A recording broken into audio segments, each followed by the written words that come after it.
Ministries.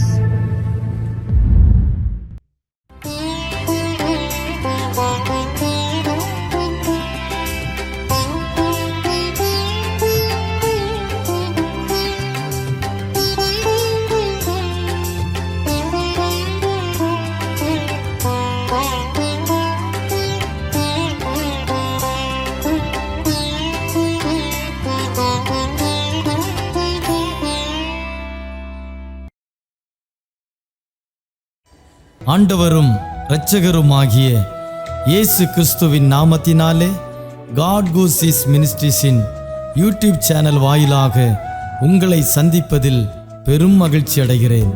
இந்த புதிய நாளிலே தேவனாகிய கர்த்தர் நம்மை நினைத்து ஆசீர்வதிக்க விரும்புகிறார்.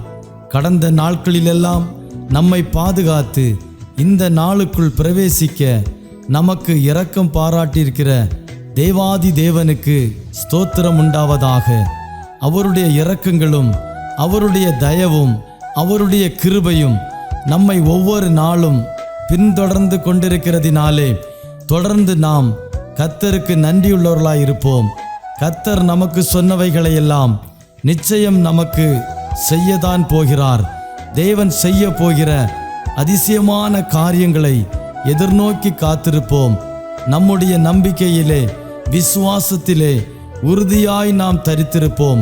தேவனாகிய கர்த்தர் ஒவ்வொரு நாளும் நம்மோடு பேசும்படியாய் கொடுக்கிற ஒவ்வொரு வார்த்தைகளையும் பற்றி கொள்வோம். ஏனெனில் கர்த்தருடைய ஒவ்வொரு வார்த்தையிலும் ஜீவன் உண்டு. அந்த ஜீவனுள்ள வார்த்தைகளை நம்பி காத்திருப்போம். தேவனாகிய கர்த்தர் பெரிய காரியங்களை செய்வாராக. ஆமென்.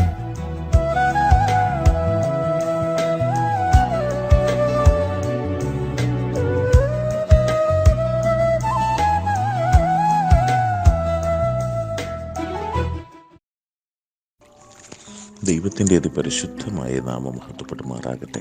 ഞാൻ ക്രിസ്തുവിൽ എളിയദാസൻ്റെ ജിഷാജൻ.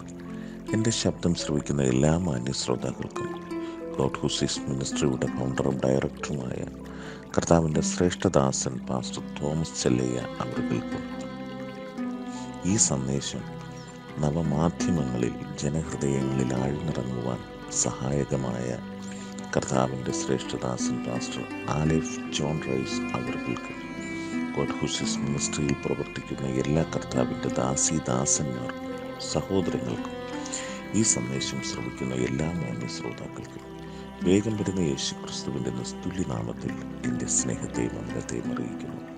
ഈ പ്രഭാതം ക്രിസ്തുവിൽ ധന്യമാകട്ടെ നമ്മുടെ ജീവിതം. അല്പസമയത്തെ ഈ ചിന്തയ്ക്ക് ആസ്പദമായി ഒരു വേദഭാഗം വായിക്കുന്നു.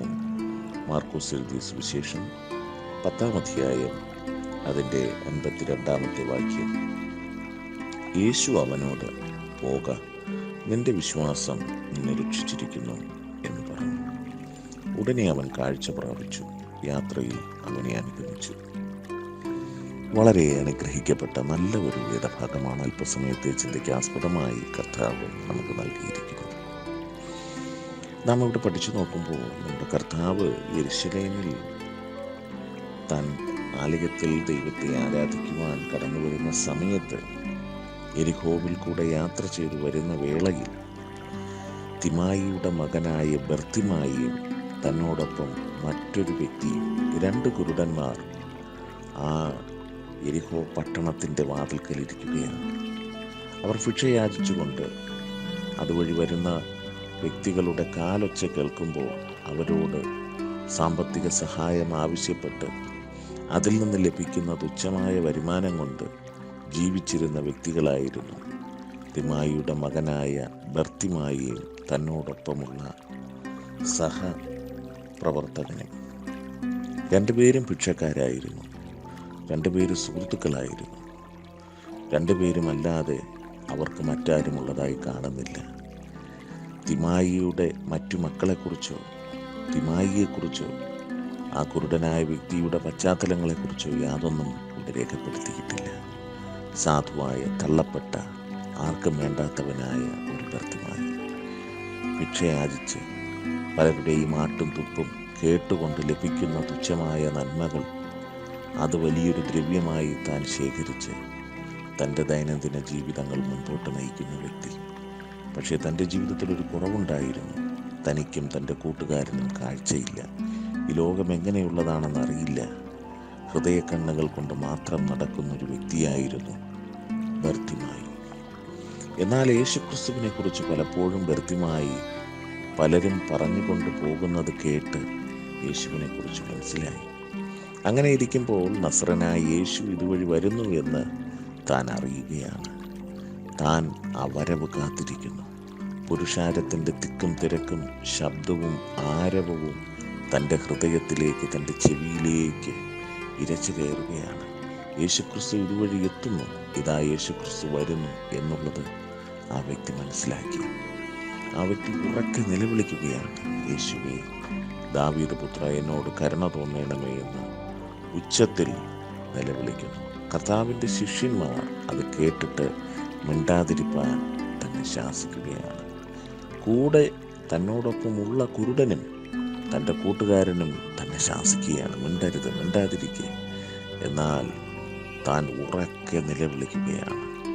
യേശുവിൻ്റെ ചെവിയിലെത്തുന്നത് വരെ താൻ നിലവിളിച്ചു കൊണ്ടേയിരിക്കുകയാണ്. പലരും തന്നെ ശാസിച്ചിട്ടും താൻ നിർത്തുന്നില്ല. പ്രിയരെ, നാം ദൈവത്തോട് നിലവിളിക്കുമ്പോൾ, ദൈവത്തോട് പ്രാർത്ഥിക്കുമ്പോൾ പലരും നമ്മെ ശാസിപ്പാനുണ്ടാകും. എന്നാൽ ഒന്ന്, കർത്താവ് നമ്മുടെ അരികിലേക്ക് വരുന്നത് നാം തിരിച്ചറിയണം. ബർത്തിമായി അത് തിരിച്ചറിഞ്ഞു. യേശു വരുന്നു എന്നുള്ളത് താൻ തിരിച്ചറിഞ്ഞു. നമുക്ക് വേണ്ടി അത്ഭുതം ചെയ്യുന്നൊരു ദൈവം നമ്മുടെ അരികിലേക്ക് വരുന്നുവെന്ന് നാം ഈ പ്രഭാതത്തിൽ വിശ്വസിക്കുന്നുവെങ്കിൽ ദൈവം നമുക്ക് വേണ്ടി വലിയവ ചെയ്യുന്നവനാണ്. തൻ്റെ നിലവിളി കേട്ട് കർത്താവ് മനസ്സലിഞ്ഞ് തന്നെ അരികിലേക്ക് വിളിക്കുകയാണ്. എന്നാൽ ഈ ബർത്തിമായി ഓടിയെത്തുകയാണ്. തന്നോടൊപ്പമുള്ള കുരുടൻ അവിടെ തന്നെ ഇരിക്കുകയാണ്. ബർത്തിമായി ഓടി യേശുവിൻ്റെ മുൻപിൽ തൻ്റെ കാൽക്കൽ വീഴുന്നു. യേശുവാണെന്ന് മനസ്സിലാക്കി തൻ്റെ കാൽക്കൽ വീഴുന്നു. കർത്താവിനെ ഗുരു എന്ന് വിളിച്ച് താൻ അഭിസംബോധന ചെയ്യുകയാണ്. കർത്താവിൻ്റെ മുൻപാകെ തന്നെ സമർപ്പിക്കുന്നു. അപ്പോൾ കർത്താവ് കൗതുകത്തോടെ ചോദിക്കുന്നു, ഞാൻ നിനക്ക് വേണ്ടി എന്ത് ചെയ്യണം? ബർത്തിമായി പറയുന്നു, എനിക്ക് കാഴ്ച കിട്ടണം. തൻ്റെ ജീവിതത്തിൽ മറ്റാരോഗ്യ പ്രശ്നങ്ങളൊന്നും തന്നെ ഇല്ല, പക്ഷേ തനിക്ക് കാഴ്ചയില്ല. തൻ്റെ ഹൃദയക്കണ്ണുകൾ കൊണ്ട് മാത്രമായിരുന്നു താൻ കണ്ടുകൊണ്ട് നടന്നിരുന്നത്. എന്നാൽ അത് പോരാ, ബാഹ്യക്കണ്ണും തനിക്ക് പ്രകാശിക്കണം, കാഴ്ച ലഭിക്കണം. എല്ലാവരെ പോലെ തനിക്കും ജീവിക്കണം, സാധാരണക്കാരെ പോലെ തനിക്കും ജീവിക്കണം എന്നുള്ളൊരാഗ്രഹം ബർത്തിമായിക്ക് പണ്ടേ ഉണ്ടായിരുന്നു. എന്നാൽ അത് നടക്കാത്ത വെറും ഒരു സ്വപ്നം മാത്രമായിരുന്നു. എന്നാൽ ഇതാ യേശുക്രിസ്തുവിനെ കണ്ടപ്പോൾ ആ സ്വപ്നം ഇതാ പൂവണിയുവാൻ പോവുകയാണ്. നമ്മുടെ ജീവിതത്തിൽ നാം കാണുന്ന സ്വപ്നങ്ങൾ അത് കർത്താവിൻ്റെ മുൻപാകെ ഈ പ്രഭാതത്തിൽ നമുക്ക് നിറക്കി വയ്ക്കാമോ? ആ സ്വപ്നം പൂവണിയുവാൻ പോകുന്നു. ആ സ്വപ്നം സാക്ഷാത്കരിക്കപ്പെടുവാൻ പോകുന്നു. ആ സ്വപ്നം സഫലമാകുവാൻ പോകുന്നു. കാരണം നാം ഇറക്കി വച്ചിരിക്കുന്നത് ലോക മനുഷ്യൻ്റെ മുൻപിലല്ല, ലോക പ്രതാപത്തിൽ ജീവിക്കുന്ന ഒരു കോടീശ്വരൻ്റെ മുൻപിലല്ല, സകലത്തിൻ്റെയും സൃഷ്ടാവായ രാജാവായ കർത്താവിൻ്റെ മുൻപിലാണ് നമ്മുടെ ആവശ്യങ്ങൾ ഇറക്കി വയ്ക്കുന്നത്. ആ മനുഷ്യൻ തന്നെ സമർപ്പിച്ച് കർത്താവിൻ്റെ മുൻപാകെ ഏൽപ്പിച്ചു കൊടുത്തപ്പോൾ കർത്താവ് അവനെ തൊട്ട് അവനെ സൗഖ്യമാക്കി. അവൻ കാഴ്ച പ്രാപിച്ചു. ലോകം അസാധ്യമെന്ന് വിധിയെഴുതുന്ന തിമിരമായിരുന്നാലും, ലോകം അസാധ്യമെന്ന് വിധിയെഴുതുന്ന അന്ധതയായിരുന്നാലും, എൻ്റെ ദൈവത്തിന് സകലതും സാധ്യം. എൻ്റെ ദൈവത്തിന് കഴിയാത്തതൊന്നുമില്ല. എൻ്റെ ദൈവത്തിന് കഴിയാത്തതൊന്നുമില്ല. എൻ്റെ ദൈവത്തിന് അസാധ്യമായി ഒന്നുമില്ല. ഈ പ്രഭാതത്തിൽ നമ്മുടെ അസാധ്യമാകുന്ന വിഷയങ്ങളെ കർത്താവിൻ്റെ കാൽക്കൽ വയ്ക്കാം. കർത്താവ് നമ്മുടെ ഭാരങ്ങളെ വഹിച്ച് നമ്മുടെ അസാധ്യങ്ങളെ മാറ്റി നമ്മുടെ കണ്ണുകളെ പ്രകാശിപ്പിക്കുന്നവനാണ്. ഈ പ്രഭാതത്തിൽ നമ്മുടെ ഹൃദയ കണ്ണുകൾ പ്രകാശിക്കട്ടെ. ആ മനുഷ്യന് ഏറ്റവും വലിയൊരു ആഗ്രഹമുണ്ട്, എനിക്ക് എൻ്റെ യേശുവിനെ കാണണം, എൻ്റെ മാതാപിതാക്കളെ, എൻ്റെ പ്രിയപ്പെട്ടവരെ എനിക്ക് കാണണം, എൻ്റെ സഹപ്രവർത്തകനെ എനിക്ക് കാണണം, ഈ ദേശം എനിക്കൊന്ന് കാണണം, ഈ ലോകം എനിക്കൊന്ന് കാണണം. അതിനെ കണ്ട് അതിനെ ആസ്വദിച്ച് പാപത്തെ കാണുവാനല്ല, മറിച്ച് ഇത്രയും നാൾ അന്ധത പിടിപ്പിച്ചതിനെ എനിക്കൊന്ന് കാണണം. നാം ഈ പ്രഭാതത്തിൽ നമ്മുടെ മാതാപിതാക്കളെ, നമ്മുടെ സഹോദരങ്ങളെ, നമ്മുടെ സഹപ്രവർത്തകരെ, നമ്മുടെ പ്രിയപ്പെട്ടവരെ കാണുവാനുള്ള കണ്ണ് നമുക്കുണ്ടായിരിക്കട്ടെ. നമ്മുടെ ലാഭത്തിന് വേണ്ടി അവരെ കാണുന്ന കണ്ണല്ല, മറിച്ച് എപ്പോഴും അവരെ കാണുന്ന ഒരു കണ്ണ്, നല്ല കണ്ണ് നമ്മളുണ്ടായിരിക്കട്ടെ. അധികാര ഗർവമുള്ള കണ്ണല്ല, താഴ്മയുള്ള വിനയമുള്ള ഒരു കണ്ണ് നമ്മളുണ്ടായിരിക്കട്ടെ. അങ്ങനെ ഒരു കാഴ്ചപ്പാട് നമ്മളുണ്ടാകട്ടെ. ബർത്തിമായിയുടെ കണ്ണ് പ്രകാശിച്ച് അന്ധത മാറി സന്തോഷത്തോടെ തുള്ളിച്ചാടി ഭവനത്തിൽ പോകുവാൻ ദൈവം സഹായിച്ചു. അവൻ കർത്താവിനെ അനുഗമിക്കുന്നു. നാം ഇവിടെ പഠിച്ചു നോക്കുമ്പോൾ യാത്രയിൽ യേശുവിനെ അനുഗമിക്കുകയാണ്. കർത്താവിനെ അനുഗമിക്കുന്ന അനേക വ്യക്തികളുണ്ടായിരുന്നു. കർത്താവിനോടുകൂടെ യാത്ര ചെയ്യുന്ന അനേകർ തന്നോടൊപ്പം ഉണ്ടായിരുന്നു. പലരും അത്ഭുതം പ്രാപിച്ചവർ, അത്ഭുതം കാണുവാൻ ആഗ്രഹിക്കുന്നവർ, ഇങ്ങനെ തന്നെ വിമർശിക്കുന്നവർ, ഇങ്ങനെ ഒരു കൂട്ടം വ്യക്തികൾ യേശുക്രിസ്തുവിനെ അനുഗമിക്കുകയാണ്. എന്നാൽ ബർത്തിമായി തൻ്റെ ഭിക്ഷാടനം ഉപേക്ഷിച്ച് യേശുക്രിസ്തുവിൻ്റെ പിന്നാലെ ഒരു യാത്ര താൻ ആഗ്രഹിച്ച് കടന്നു പോവുകയാണ്. ബർത്തിമായുടെ യാത്രകൾക്കൊടുവിൽ തൻ്റെ ഭവനത്തിലെത്തിക്കാണും. തൻ്റെ മാതാപിതാക്കളെയും സഹോദരങ്ങളെയും പ്രിയപ്പെട്ടവരെയും താൻ കണ്ടു കാണും. അവർക്കെല്ലാം ഒരാശ്ചര്യമായി, ഒരത്ഭുതമായി ബർത്തിമായി മാറും.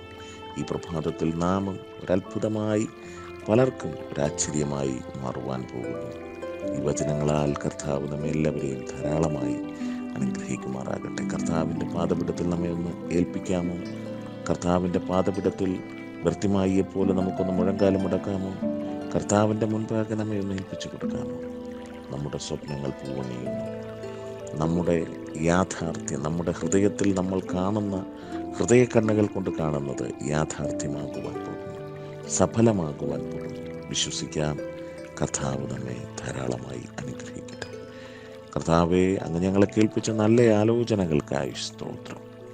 ഈ വചനത്തിനനുസരിച്ച് ജീവിപ്പാൻ അവിടുന്ന് ഞങ്ങളെ സഹായിക്കണമേ. ഈ പ്രഭാതത്തിൽ ഞങ്ങളുടെ കണ്ണുകൾക്ക് അസാധ്യമായത് സാധ്യമാകുവാൻ പോകുന്നതിനായി സ്തോത്രം. അത്ഭുതം പ്രവർത്തിക്കുന്നതിനായി സ്തോത്രം. ദൈവകരം വെളിപ്പെടുത്തുന്നതിനായി സ്തോത്രം. സമൃദ്ധമായി അനുഗ്രഹിക്കണം. ഈ പ്രഭാതത്തിൽ അത്ഭുതങ്ങൾ സംഭവിക്കുവാൻ പോകുന്നതിനായി സ്തോത്രം. സകലമാനവും മഹത്വത്തിൻ്റെ അപ്പന് പ്രാർത്ഥനകളും യാചനകളും കേട്ടിരിക്കിയാൽ സ്തോത്രം. യേശുക്രിസ്തുവിൻ നാമത്തിൽ ചോദിക്കുന്നു, കൃപയോട് കേട്ട് ഉത്തരമരുന്നു സ്വർഗ്ഗ നല്ല കർത്താവേ, ആമേൻ. நன்றி பலி பீடம் கட்டுவோம், நல்ல தெய்வம் நன்மை செய்தார். நன்றி பலி பீடம் கட்டுவோம், நல்ல தெய்வம் நன்மை செய்தார். செய்த நன்மை ஆயிரங்கள் சொல்லி சொல்லி பாடுவே. செய்த நன்மை ஆயிரங்கள் சொல்லி சொல்லி பாடுவே. நன்றி தகப்பனே, நன்மை செய்திலே. நன்றி தகப்பனே, நன்மை செய்திலே.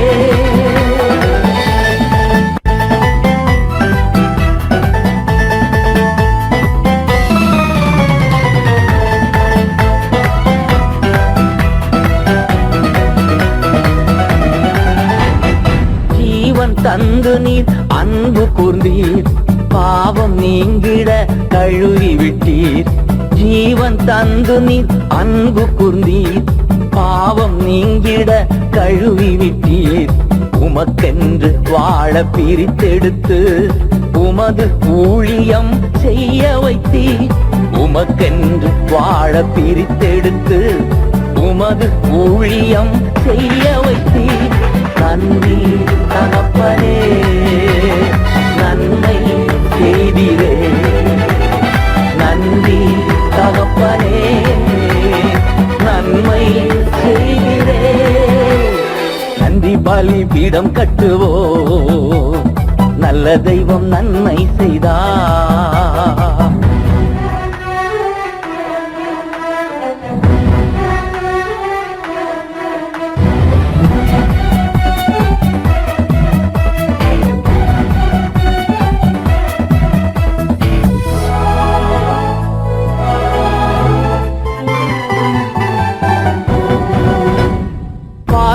கண்களை தந்தீரையா, பாடும் உதடுகள் தந்தீரையா. பார்க்கும் கண்களை தந்தீரையா, பாடும் உதடுகள் தந்தீரையா. உழைக்கும் கரங்களை தந்தீரையா, ஓடும் கால்களை தந்தீரையா. உழைக்கும் கரங்களை தந்தீரையா, ஓடும் கால்களை தந்தீரையா. நன்றி தகப்பனே, நன்மை செய்திரே. நன்றி தகப்பனே, நன்மை செய்திரே. நன்றி பலி பீடம் கட்டுவோம், நல்ல தெய்வம் நன்மை செய்தார். நன்றி பலி பீடம் கட்டுவோம், நல்ல தெய்வம் நன்மை செய்தார். செய்த நன்மை ஆயிரங்கள் சொல்லி சொல்லி பாடுவே. செய்த நன்மை ஆயிரங்கள் சொல்லி சொல்லி பாடுவே. நன்றி தகப்பனே.